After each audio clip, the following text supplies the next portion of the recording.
Kini langkahku tak sekuat dulu. Rezeki pergi tanpa pamit padaku. Ku duduk termenung dalam gelap, menyesali waktu yang terlelap. Mungkin Tuhan sedang menegurku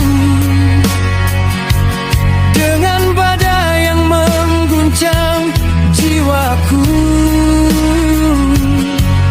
Bukan untuk hancurkan hidupku,